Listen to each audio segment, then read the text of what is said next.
Hello, 22 Tony here with another discussion on collecting vintage and antique ammo. Those of you that have seen my previous videos are familiar with where I'm going with this. Most of my videos were designed on helping a new or novice collector get started in collecting vintage and antique ammo. But today I wanted to change that up a little bit.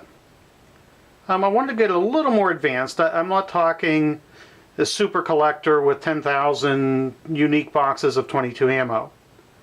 But I want to be a little bit more advanced than what we've done so far, and I want to talk to the collector that wants to narrow their search down a little bit.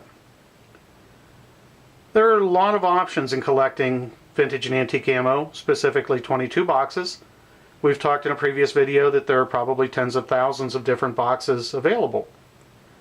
And if you want to just go out and collect one of every box you can find, certainly nothing wrong with that, and it's a valid way of collecting. But for most of us, that's probably not an option. Putting together a couple of thousand boxes, between the cost involved and the space, it probably doesn't sound real appealing. So we're going to want to narrow our collection down and try to come up with some type of a focus. Well, there's lots of ways of doing that. There's different sizes, shapes of boxes. There's different cartridges. You've got shorts, longs, long rifles. You've got American made, you've got foreign made. So I'm just going to give you one example of how I would narrow down my search. So here I've got a little bit of a mismatch, a little bit of something of everything. I've got some older boxes, some newer boxes, just again a mismatch. This is something I might go into a gun shop or a gun store and see these types of boxes sitting around. Well, I want to decide which way I want to go with my collection. Well, personally, I like the paper boxes. I don't like the plastic boxes, so I'm going to immediately eliminate any plastic boxes. So this is a beginning of narrowing my search. Then I personally, if you've seen my previous videos, I like pre-barcode paper boxes. So let's get rid of anything with barcodes. So we've got these new Federals, and we've got Peters that were made in the 1980s. We'll get rid of those. So now we're down to just our pre-barcode boxes. You know, these are predominantly probably pre-1980. Okay, so I still got to narrow a little bit more. I've got a huge selection here. Well, nothing wrong with foreign manufacturers. There was ammo made in the Philippines and Canada, Mexico, Europe, Russia. Again, nothing wrong at all with the foreign ammo, but I don't want to collect that. So let's pull that out. So we're going to get rid of the Mexican and the Canadian. Okay, so now I've got it narrowed down to American boxes. Okay, so I want to put together a collection. So the next thing I see here is I want to get rid of any kind of a one-off.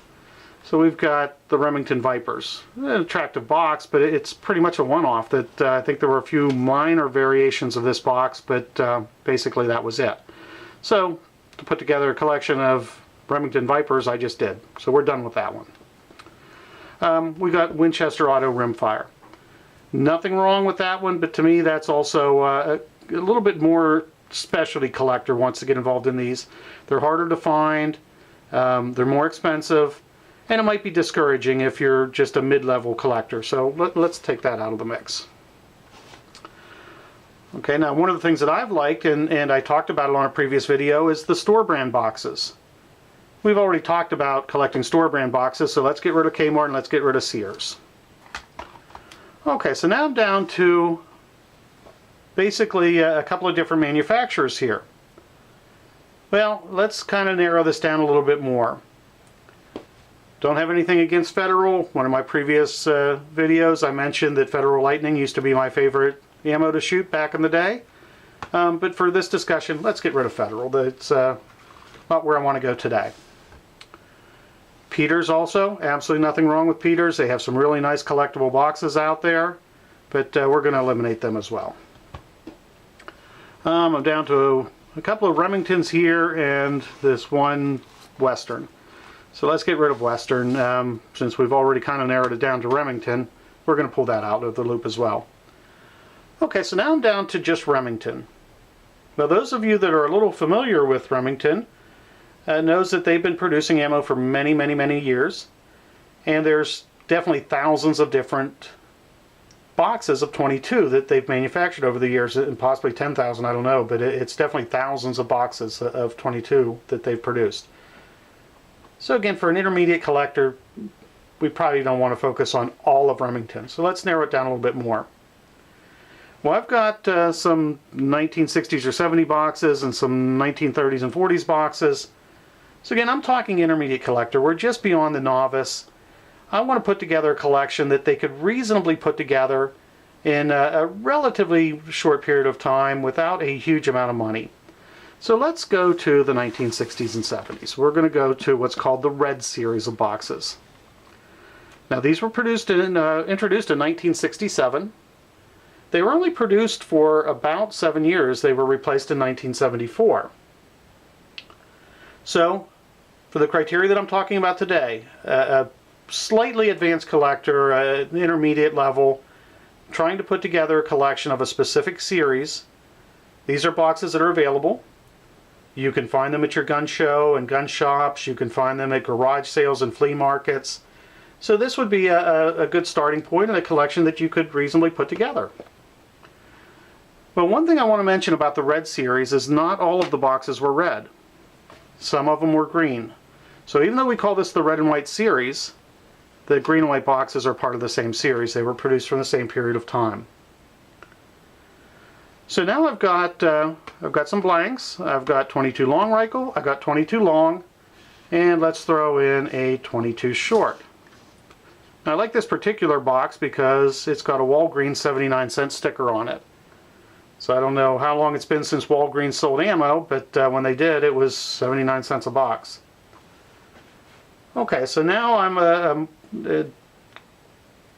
mid-level collector, and I'm putting together a lot of the Red and White series Remington. I've got short, long rifle, and blanks. So sounds like I've got the collection here. Well, really not quite. On top of what we have here, they also made some dummy loads. And I don't have one of those boxes here, but that's part of the collection as well. And they made shot shells. And again, I don't have a box of shot shells here. I wish I had one, but I don't. So if we were to add those two boxes in, we'd have the short, long rifle, the shot shells, the dummies, and the blanks. So that's got to be the whole series. But actually it's not. They also made the 22 auto. We talked about that in a recent video. And they made 22 Winchester Rimfire or 22 WRF. I don't have either of those here. Also, of course, they did make 22 Magnum in this series as well. Okay, so if I were to add those three boxes in, we're at about 10 boxes, and you know, that's got to be the whole series. Well, actually, no, it's not. In addition to the short, long, and long rifle, Remington at the time also made rifle match. So these were long rifle, but they were special long rifle match. Supposed to be a little bit better quality, a little bit more reliable, and they were for the serious shooter. Well, they didn't leave it there. They also made a pistol match. Okay, so now we've got short, long rifle, pistol match, rifle match blanks. We've talked about 6 other boxes that we don't have here on display. So we got to have pretty much the whole series. Well, not yet. In addition to these, they also made a short gallery ammo.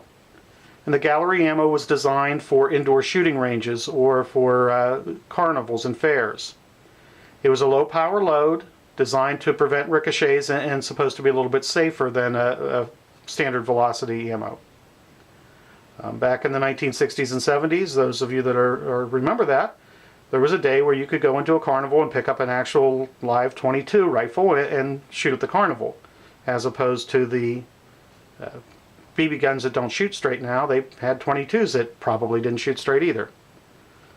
Okay, so that's another addition to this collection. So it's starting to sound like we've got it pretty well rounded out, but actually there's still more. Well, I showed you the 22 short here, the golden bullets, the 22 short hollow points. Well, what about the lead round nose? The long rifle and the short both also came in a lead round nose. Okay, and we're got to be coming to the end here pretty soon, but there's actually still more. In addition to the high velocity Remington made standard velocity of the long rifle and the short. So we have to add those to our collection.